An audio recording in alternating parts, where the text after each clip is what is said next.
Welcome back to Fantasy Football by Committee, powered by Flurry Sports. It can be tough to win a fantasy league on your own, but at FFBC, we will work together to bring home the hardware. Hosted by Zach Bruner and the rest of the Flurry Sports crew, we will give top-level analysis, answer your questions, and, well, go off on other tangents. That was after I tried to get ChatGPT to admit that 9/11 was an inside job, but it stood firm. It gave quite a few solid points that it was true. Welcome to Fantasy Football by Committee. The show starts in 3, 2, 1. What's up, you guys? Welcome to Fantasy Football Week 14, probably your final week before the Fantasy Football playoffs start. So, for a lot of people, it is a must win or possibly a must not lose, a can't lose week. And why not start that week with the absolute chaos of Amon-Ra St. Brown? So before we get into anything, Amon-Ra St. Brown is playing tonight. And what does that mean? If anyone knows for certainty, it certainly seems like they would be lying, because I've talked to some people who are there right now, potentially in one of the buildings, and they don't know. So it is going to be complete fucking chaos tonight. If you have Amon-Ra St. Brown, I tweeted out, if you have him, you start him. Immediately somebody says, I don't know, I have Devontae Adams. If you have someone who's already better than him, you start them. I'm not upgrading him over legit people because of the matchup, because, the Cowboys matchup is so juicy. But at the current moment, and it is a live ranking, obviously flurrysports.org for my rankings. And I tweeted them out, but I say they're live rankings because while we are here for the next 30 minutes, I do believe I'm going to continue to update them.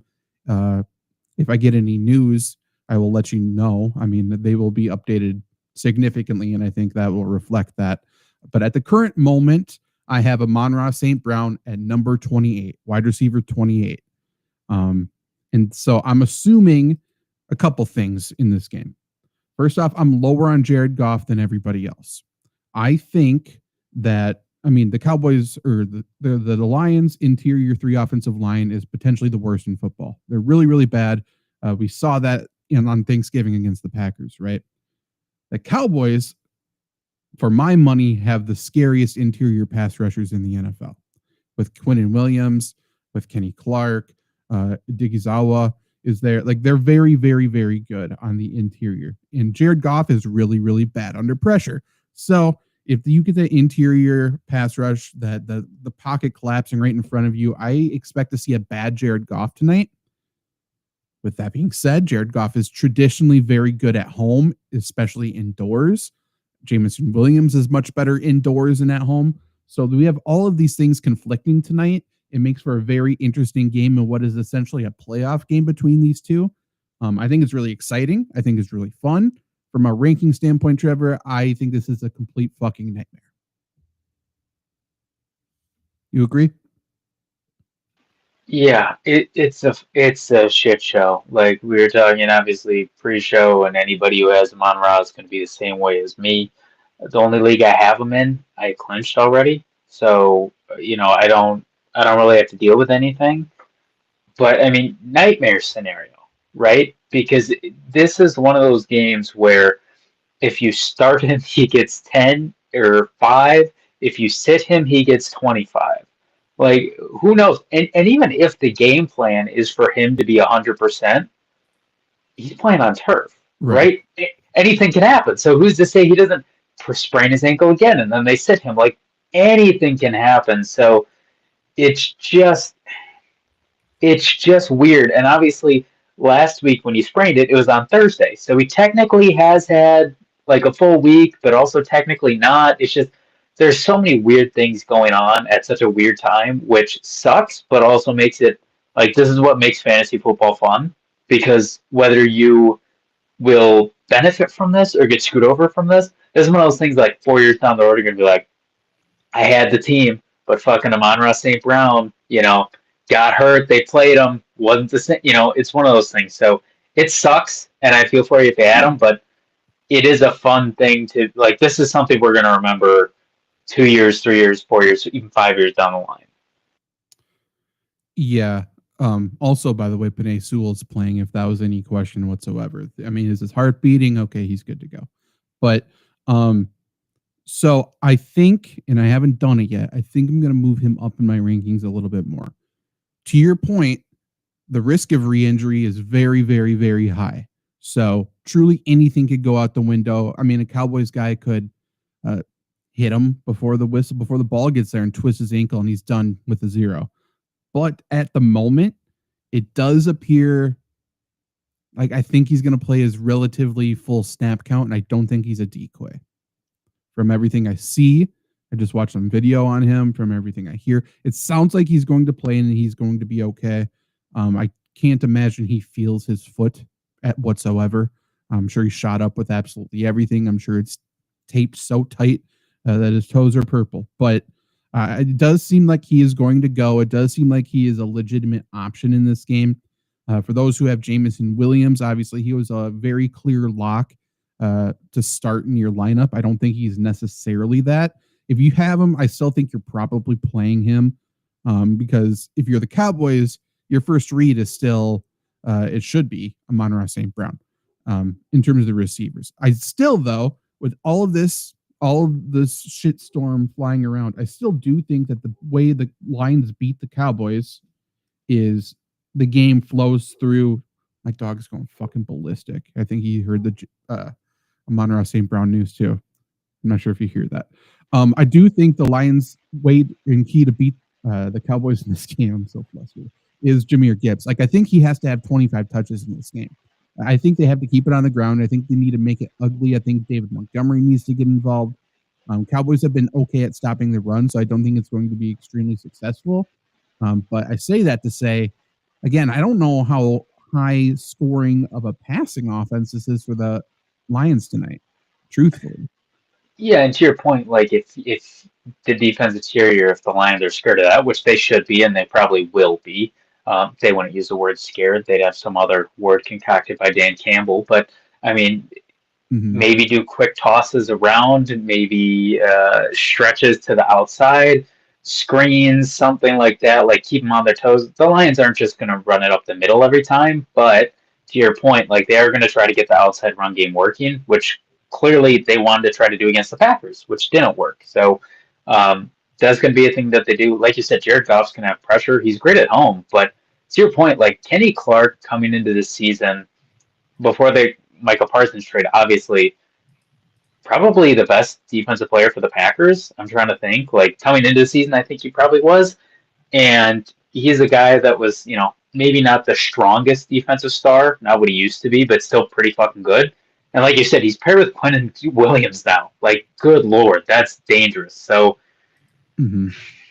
it's tough. I think they got to run outside and do screens. To your point, that's a lot of Gibbs, but also, like, how much Amon-Ra St. Brown is that? How much Jameson Williams is that? Like, the long shots are going to be there, but are they able to make them? Do they have the times? Do they call it at the right time, right? If Dallas is blitzing. Like, there's so many things that can go right and wrong here. It's just really weird.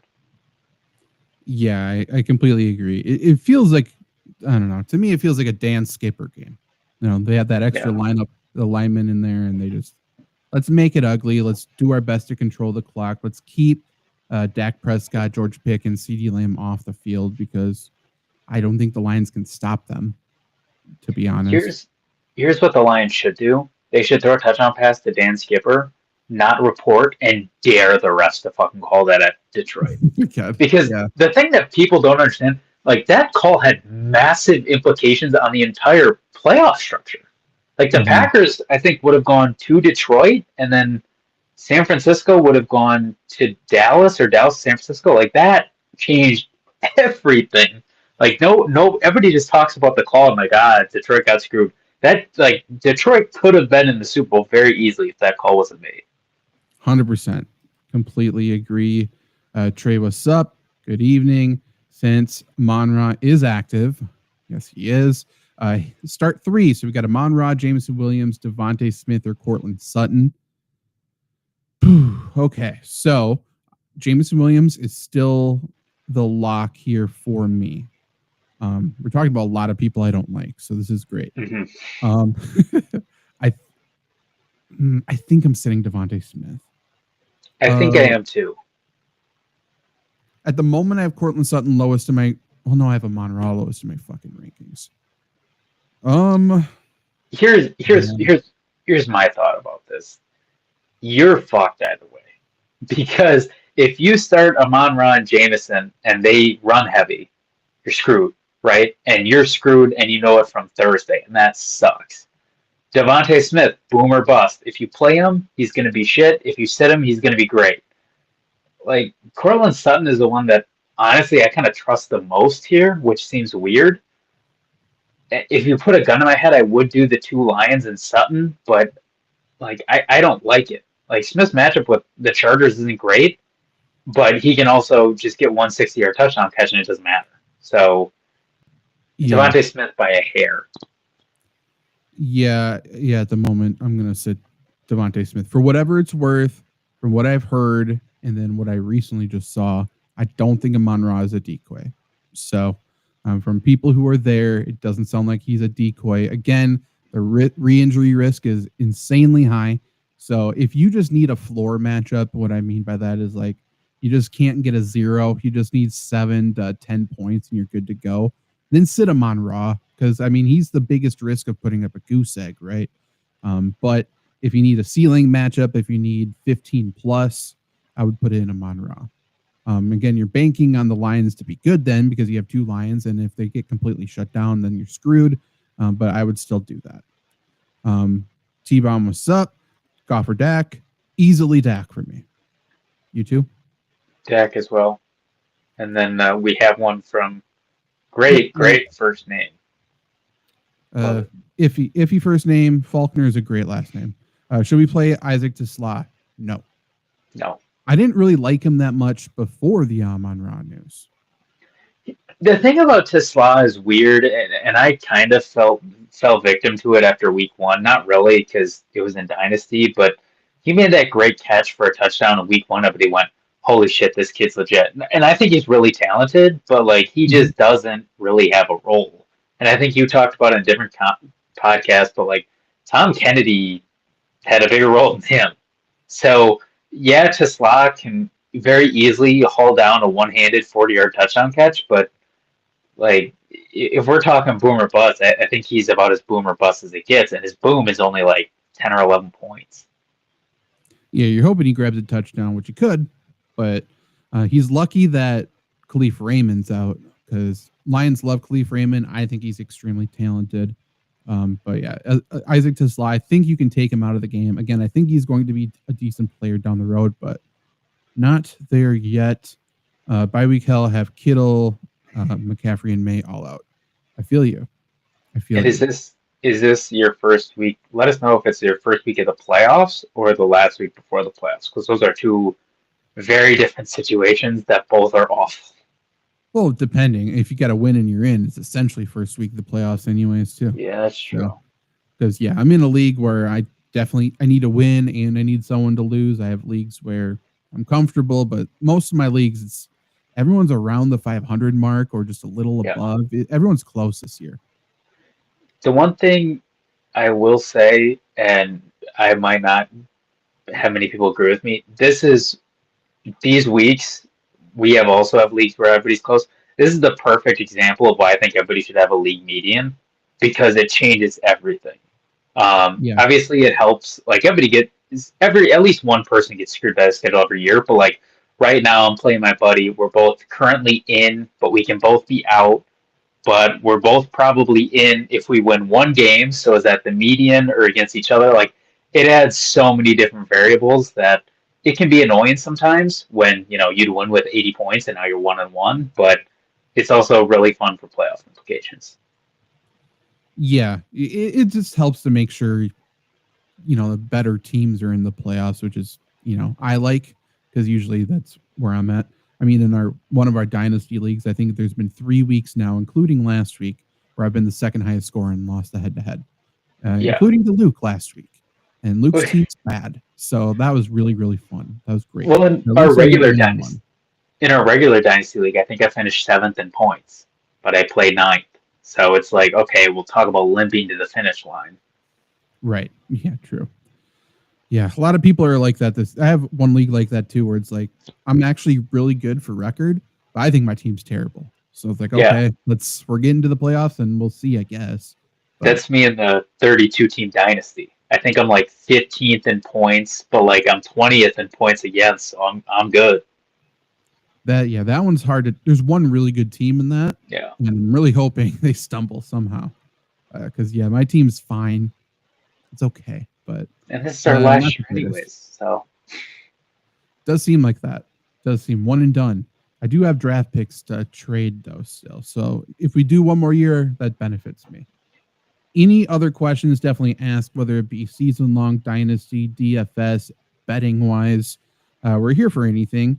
And I'm just going to look for more potential news right now, just in case something crazy has happened, just in case Amon-Ra did another hand signal, which is how we initially found out that he's playing tonight.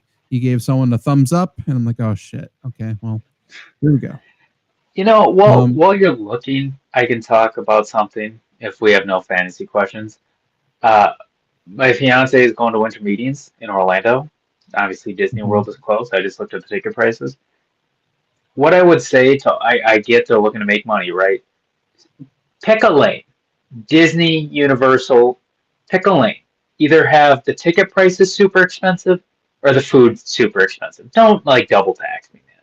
Like the tickets right now are $199. I will pay $250 instead of $199 if it means I can buy food at an affordable price. Or if the food's going to be expensive, then bring the price down to $150. Just meet us in the middle. You're making enough money anyways. I haven't been there since sophomore year of high school, so 2010, I think 2009, 2010. I thought it was cheap for food. Is it not anymore? I thought it was insane price to get in, and then food was cheap. Not true? No. I wish. I mean, you kind of know what you're getting into. I understand that, but it's sure. Come on. Fair enough. So a little update. I am certainly way higher than the consensus. So I will say that on Amon-Ra St. Brown. I have him at 24 consensus. Actually, maybe not. Okay. No, that just updated. Huh. Okay. So the consensus has him as wide receiver 19. And I think I'm good. I think I'm not going to budge. I think I have him at 24. I'm good there. Jameson Williams, I have at wide receiver 15, and I have him strategically placed. Consensus has him at 12. I have him after Justin Jefferson, who I think has a good week. So everyone's fully off Justin Jefferson. I like him quite a bit. If you go to flurrysports.org, you can read the fantasy football stardom sit-em for quarterbacks, running backs, wide receivers, tight ends. I did running backs and wide receivers and the featured person for wide receivers, which it feels like a sin and it feels cheaty, but it isn't. I have Justin Jefferson as the start for this week because a lot of people are truly asking, do I start him at this point? And I think you can. Jimmy, Javonte Williams or Amon-Ra tonight? That is a great question. I would go. I would go Javonte. I think Javonte gets a touchdown. I don't think he has a super efficient rushing day, but I think he gets a touchdown. I think he catches a couple passes and finishes with a mid performance. I feel like he'll finish with between 12 and 14 or so. I think that's a little bit better than Amon-Ra. What about you? Yeah, I'd agree. I don't know if it's going to play out this way because they didn't do this. I'm looking at their schedule with Max Crosby.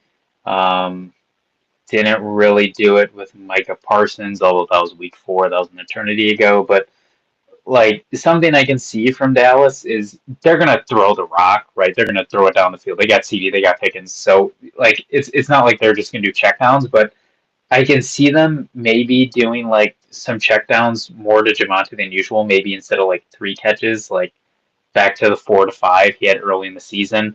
Maybe right at the place where Aiden Hutchinson is, basically taking him out of the plays. I've got nothing to back that up and saying that that's what they're going to do, but it's just a gut feeling for me. And to your point about the touchdowns, he scored 3, 5, 6-8 within the first 8 weeks, and he scored none since. Like, something's got to give, and I think he does find the end zone too. So I like him for his floor, and I guess I like him for the ceiling too, just because I'm really worried about that re-injury for Amon-Ra. To play devil's advocate to just the point of the check down thing, and this adds another layer of chaos to tonight's game. So the Lions run man defense, so what you can't play against the Cowboys, but they run man defense. So you're going to get one-on-ones on the outside, George Pickens, or one-on-ones with CeeDee Lamb, and both of those guys can very easily beat man coverage. And if the Lions do that tonight, they will get absolutely destroyed. So when in man coverage, you're not really doing the check downs. You're just throwing to the wide receiver who's one-on-one usually. And for that reason, I do have the numbers here actually. Lions have given up the entire season 289 receiving yards to running backs, which is fifth fewest.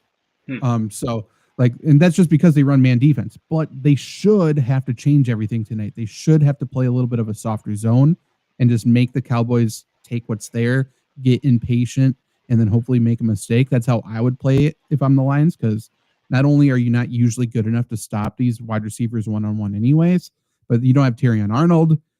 Everyone else is banged up. So, like, if I'm the Lions, I completely change my defensive scheme on a short week, which doesn't seem great for them. But if they come out in man, then Javante's not going to catch those passes, but the Lions are also going to get absolutely decimated through the air. So we'll see. We'll see if they come out in man, and we'll see if they adjust very quickly, I suppose. Wandier, I guess. Start one, Sutton, Swift, Devontae Smith, and Adonai Mitchell, who I'm very happy he's got his change of scenery. I would go with, I'm between Sutton and Swift. I would watch the Monangai news. If Monangai's out, it's for sure Swift. But even still, I think I would go DeAndre Swift over Sutton, but it's between those two for me. My question, who do you have third if you were to put somebody third here? I would still go Smith. I like Mitchell, but I need to see it, Okay. and I still don't love the matchup. Because that's what I was going to ask. A part of me really just wants to throw Adonai Mitchell like 20th, wide receiver 20, because the targets are there, Sure. but also like it's the Jets, and they're playing Miami, and they have John Mechie, and they have Mason Taylor. Like, not that these are great names, but would it surprise any of us if Tyrod Taylor just peppers any of them with targets? So, yeah, you talked me out of it. A part of me wanted to do Mitchell, but I'm also between Sutton and Swift. I'll lean Swift just because, like, I've seen this game before. Even when the Bears were bad and they didn't have an offensive line, they were able to run the ball against the Packers. So I think they'll be able to do that just fine. Dolphins have been pretty good against wide receivers for whatever it's worth. They got decent corners. It's just they can't stop anything in the middle of the field, which, again, that would benefit Mechie, would benefit Breece Hall a little bit. Opponent has Dak, Pickens, Ferguson, might be wrecked early. Might be wrecked early, or you might know what you need to get. You know, this is, you know, if the Cowboys go bananas, they go crazy, and you need a ceiling game. I still think it might be Swift. I don't know. Who would be the highest ceiling? I think it's still Swift. And I think you do bring up an interesting point. Like, Thursday night games are kind of everything. Like, everything that you want. Like, to your point, I love playing Thursday night players. And if they do great, you're thinking great. But on the other hand, you're like, as long as nobody else does better, right? You still don't know. If they do shit, you're down all weekend. So, like, there are so many weird things here. And 3 players is tough, especially with one being Ferguson. Like, if Pickens doesn't catch a touchdown, chances are nobody's catching a touchdown on Dallas. And then that's even better for you. And you're probably going to have Pickens at projection, Ferguson at projection. Even if that goes over, like, you'll probably be okay.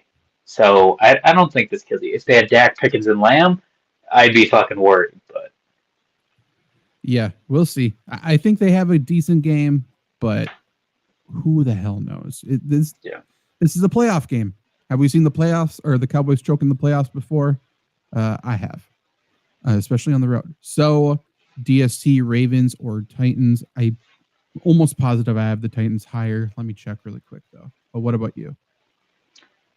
If anybody from my Butt Fumble fan club league is listening, please mute me. But I think the Ravens are actually sneaky good. I understand the Titans with the Browns, but like the Ravens, outside of this past week, I believe their defense has been looking better. They haven't played very much, but they've been looking better. And I just like, any team that has, I believe Kyle Hamilton's a go, right? He's not hurt or anything.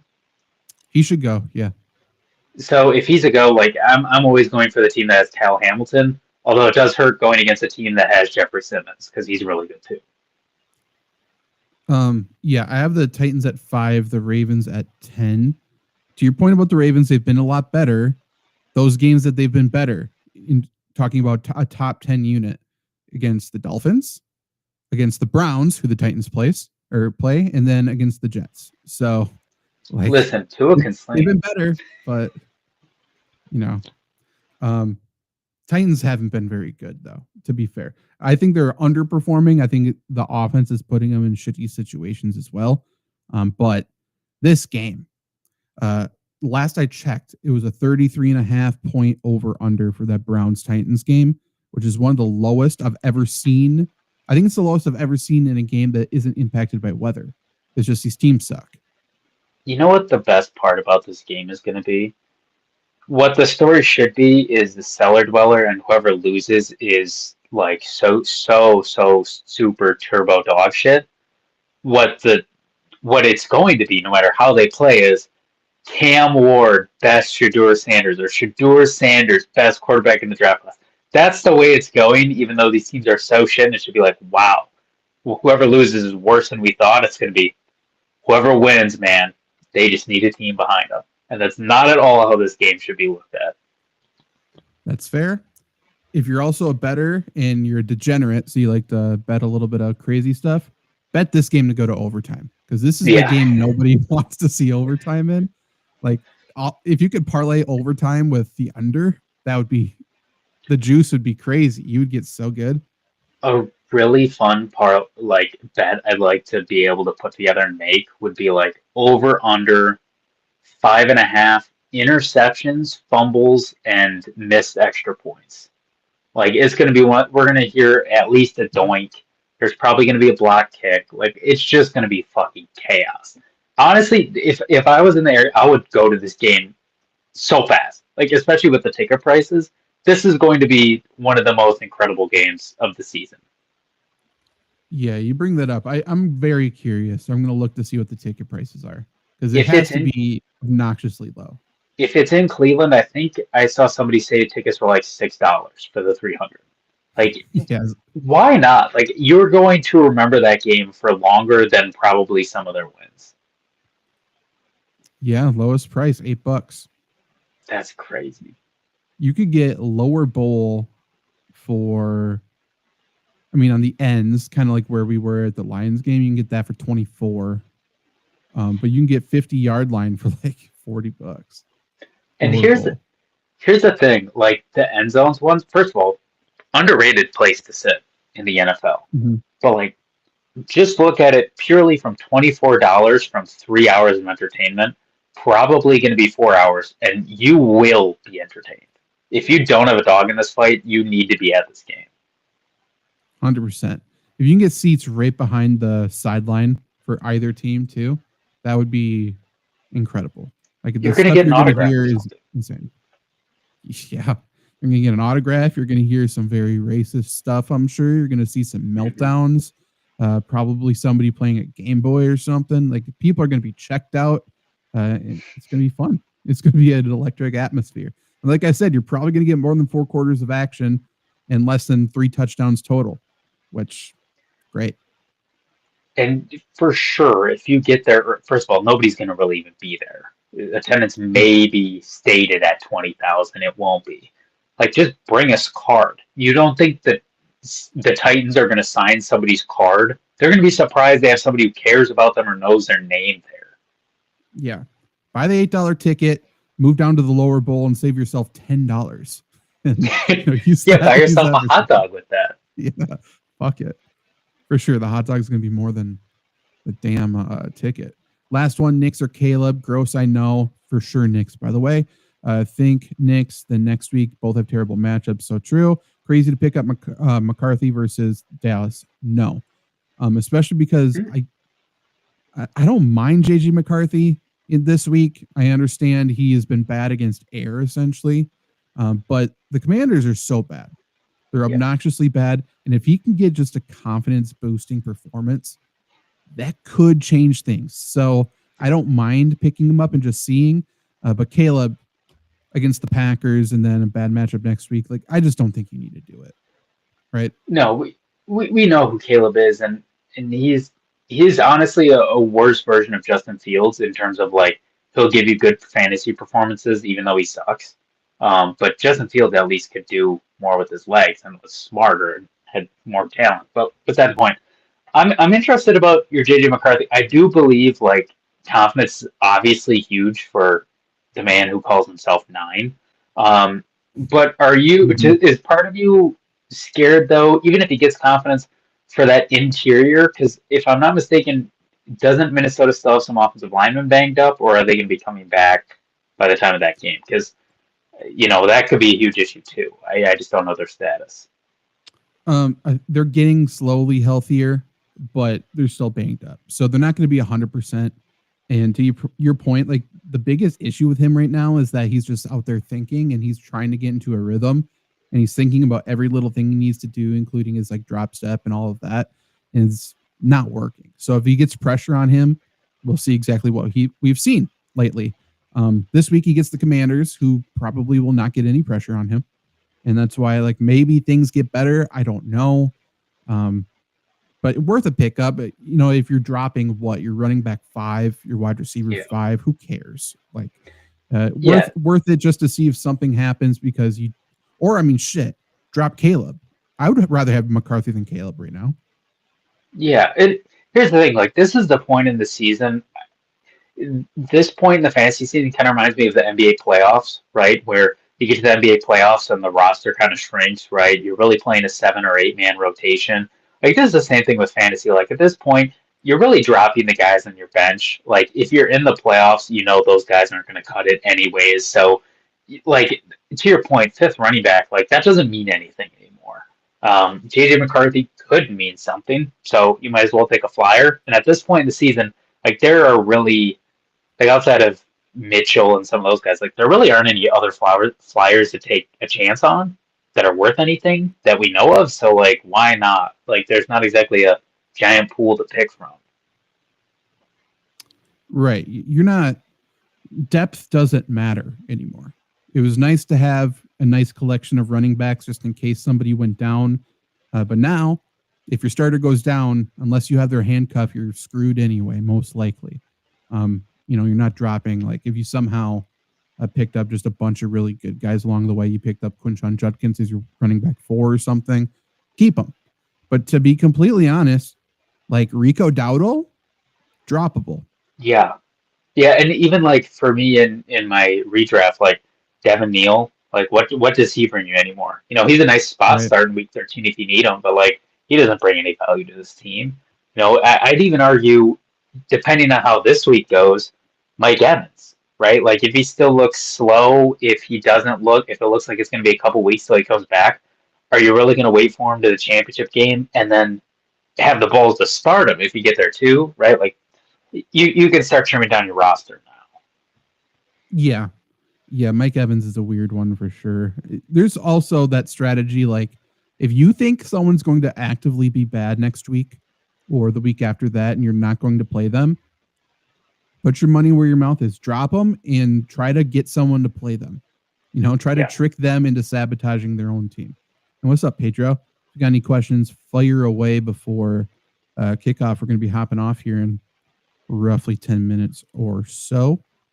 I'm still scouring for any potential news that throws a wrench into absolutely everything that we've been talking about with Amon-Ra St. Brown, but it seems like he's good to go. Now, let me ask you something. This is it is fantasy related, obviously, but not really weekly fantasy. What are your thoughts on trade deadlines and dynasty? Obviously, in both of the dynasty leagues I'm in with you, we have trade deadlines. I Part of me likes it, right? I like trade deadlines, but the other part of me, like, we didn't have a trade deadline. I needed a quarterback. I'm contending. My buddy has 2 wins, so I overpaid a little bit for Cam Ward, and I gave a first and a second, 2 years in the future. Is that a lot? Yeah, but I have a chance to win now. I need a quarterback anyways, and him, he gets the picks, right? So it kind of works both ways. Do you like it? Do you hate it? Or are you kind of in the middle like me? I'm in the middle, but like I like having a bye week or a trade deadline that might be a little bit later than redraft leagues, but I don't want it to be like you're in the playoffs and can trade. Like I don't like that. Like I almost would say ours might be even a week a little bit too soon. If the trade deadline was last week, I can't remember when ours was, but if it's the 1 week before the playoffs actually start, like there's a 1 week buffer period, I think that's good because then not everything is fully decided. Obviously, there's going to be people who can tank openly. There's going to be people who are trying to buy, right? But I don't want everything decided. I don't want it to be like the NHL where it's like you get to the playoffs and the salary goes out the window and stuff like that. I just don't want a collusion, stuff like that. Yeah, because I mean, to your point, like especially if you're in a big money league, right? Like if I'm in the finals against you, right, and I already have a little advantage, if I have like 2 first-round picks, I can secure the money. Yeah, I might not win in the future, but I know I can win it now. That's $600 for 2 picks, to your point. So, yeah. And it's super easy if you're in the championship. Say I had, other news, Cincinnati Bengals potentially cut or just sent home Joe Flacco, which is ridiculous. Tell me why that, because Joe Burrow is going to be healthy, of course. Like I would never expect him to get hurt. Right. But let's just say I had Joe Burrow or whatever. I get to the championship, he gets hurt. All of a sudden, Joe Flacco's the starter. I don't want it to be a situation where it's like, hey, give me Joe Burrow for a late draft or Flacco for a late draft pick. If I win, I'll split the money with you. Yeah. Because like he's going to be good. Like, don't even give the league the opportunity to be scumbags because we will. Let's hope the Cowboys falling apart. 5 Javonte touchdowns, no throwing. Have a good one. I'm cool with that. Yep. Thanks for smashing the Cowboys embarrass themselves. Thanks for smashing the like button. If you want to, hey, vote for us. Our podcast's up for an award, and I've tried to rig it in years past, have not been successful. But you can help us, and we will go on stage. And you know what? I'll even make a promise to you right now, Wandir. If we win, we will shout your username on YouTube out. You will be the only one that we have on this list right now. But if we win, we will shout out Wandir2634 on YouTube. You can take that to the bank. So far we're gonna shout out his username, gonna call Caleb Williams gay, and then I think we're gonna completely tear down a bank that is in the area. So I mean, we're going scorched earth. But yeah, if you scan the QR code or go to volume1.org, I can drop the link in the description really quick. Under best local podcast, vote for the Flurry Sports Podcast and Lombardi Sweep. If you would like to go to the best local writer, my name is there as well, Zach Bruner. All you need is an email address. If you have an email address, if you are in possession of an email address, I think you are because you have a Google account here, because you have a YouTube account. It takes 30 seconds. Sign in, vote. For the podcast, you can vote for both of them. So I would really, really appreciate it. Voting ends tomorrow. So if you are someone who loves to tear down the system, wants to take down the man, burn everything down, and wants to rig it in our favor as well, you have until tomorrow to do so. So late night for you. And if you think we're kidding, a hockey podcast with 500 followers, won and has never been added to it since. So there's clearly been some home cooking. This is not a joke. Yeah, we're not above cheating anymore. Henny, would we start Woody Marks, Adonai Mitchell, or Michael Wilson? I would start Michael Wilson because I think Marvin Harrison Jr. is out. If Marvin Harrison Jr. is active, I would go with Mitchell. I agree. And would we consider benching Rome Odunze in a must-win week? I have Woody, A.D. Mitchell, and Michael Wilson on my bench.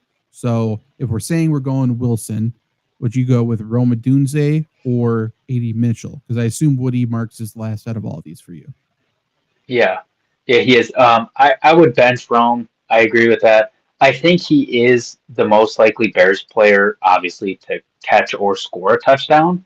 I think he's due and he's good at what he does. But we saw in the Eagles game, he was wide ass open, dancing naked, and Caleb Williams spiked it. So yeah, I'm benching him. If he goes off, you can rest your head on the fact that you bet on Caleb Williams to be bad, like he's been for 13 weeks. Like you can't. That's something I can live with at night. Yep. I completely agree. I would like to start both of those other wide receivers over Rome Odunze. I think that's fair. Get any final questions in? We got a couple minutes here, so go vote. Drop that link in the chat for y'all. Again, you click it, you enter with an email address, you click Best Local Podcast, you scroll down, you find Flurry Sports Podcast, you click it. Scroll a little bit further. There's a nice green one that looks really cool. Says Lombardi Sweep. You click that. You hit the back button. You go to Best Local Podcast. Scroll down to the bottom. Zach Bruner is the name. Vote for me. There's someone who's going to win. Talking about rigged. Newscaster, family friend, not a writer. She's retiring this year. She's been doing the news for like 40-something years. She's going to win. She's not a writer. You may say, Zach, you're not local, nor are you writing about local stuff. Fuck you. Vote for me. It doesn't matter.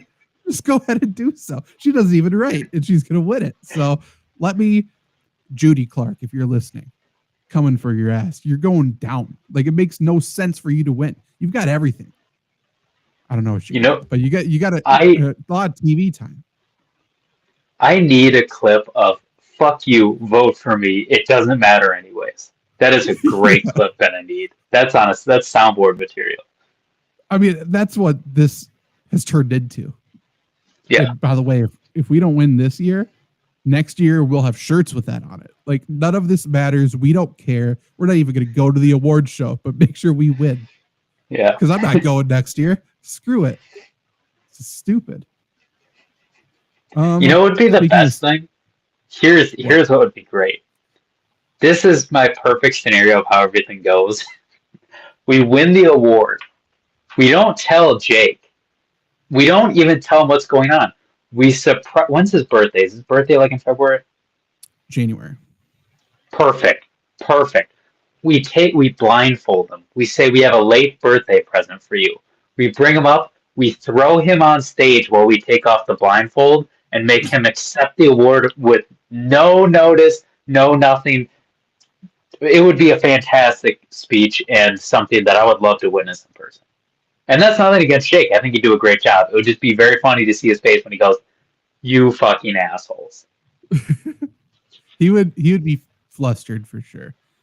He would say somebody's name completely wrong because he doesn't know anybody's name.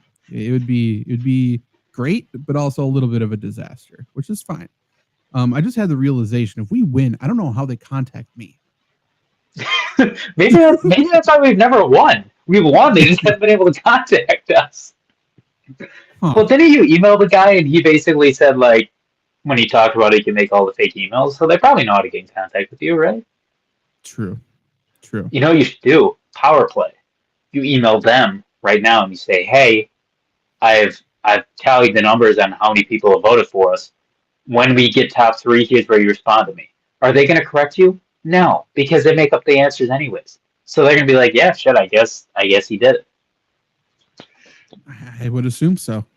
I need to go see what I need to see what the public email it is for the podcast. I need to figure that out because I'm so confused. I'm really confused. How do they contact anybody? Is this all rigged? Honestly, put them in that corner. It's like when people go on Instagram or Twitter and they're like, "You want to know how I got interviews?" I just call their head of HR and say, "Hey, I was told to contact you for an interview," and nobody wants to correct anybody, so I just set them up.